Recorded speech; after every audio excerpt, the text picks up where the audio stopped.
There is a psyop going on in Christian conservative America. I want to talk to you about a company called the Salem Media Group. The Salem Media Group is a significant strategic partner of the Charlie Kirk Show. Huge influence, and many other podcasts and accounts on YouTube, TikTok, Instagram, across the board. People have contracts, influencers have contracts with the Salem Media Group. Now, I specifically want to talk about the change in direction of Salem Media Group shortly after Charlie Kirk being unalived. In April of 2025, the Trump family bought a significant share of Salem Media Group. On September 10th of 2025, Charlie Kirk was unalived in front of everybody. 8 days later, Brad Parscale, who is the chief strategy officer for Salem Media Group, registers under FARA, specifically for that little Middle Eastern country that starts with an I, because shortly after registering as a foreign agent, 8 days after Charlie Kirk being unalived, Brad Parscale discloses to the people, to America, that he has accepted more than $6 million in funding from that foreign government, that Middle Eastern country, that little Middle Eastern country, that insignificant Middle Eastern country that starts with an I. And that money is to be used specifically for targeting millennials and Gen Z on TikTok, YouTube, Instagram to push content that supports that little Middle Eastern country that starts with an I. They specifically want to target Christians, young Christians. Now, we all know Charlie Kirk was extremely against any type of foreign government influence in American politics, whether it be in our government or in our media or on podcasts or on social media, online, any sort of government influence he was against,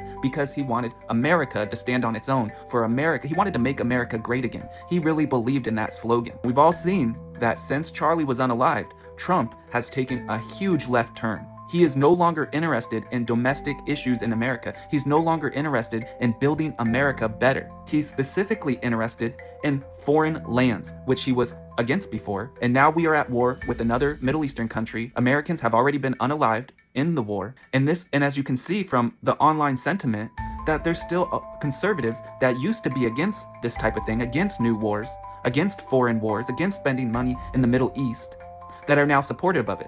And it's because of these psyops. Trump is the king of psyops. They take foreign money and they use that money to propagandize the youth. They want you supportive of spending and sending troops and delegating America's attention to foreign lands that don't even benefit Americans in the end. Even if we achieve our goal, it doesn't benefit Americans because we lose money and we lose lives. Now, call me a conspiracy theorist, but that timeline does not add up as something that's genuine or authentic. And I'll say it again, September 10th, Charlie Kirk was unalived on live broadcast in front of everybody. September 18th, the chief strategy officer for Salem Media Group, who is a huge strategic partner in the Charlie Kirk Show, broadcasting his show to millions, registers as a foreign agent, specifically for that little Middle Eastern country that starts with an I. Shortly after registering as a foreign agent, he tells America that he is accepting more than $6 million in funding from that foreign government to push supportive content on TikTok, Instagram, YouTube to the younger generations. Side note,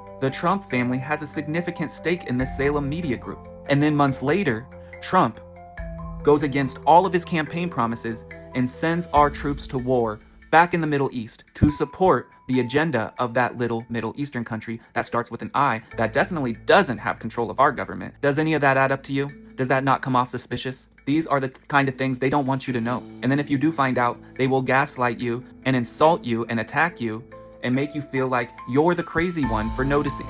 But we're noticing. And you're gonna know when it gets to the point that enough of us have had enough, which I think is close.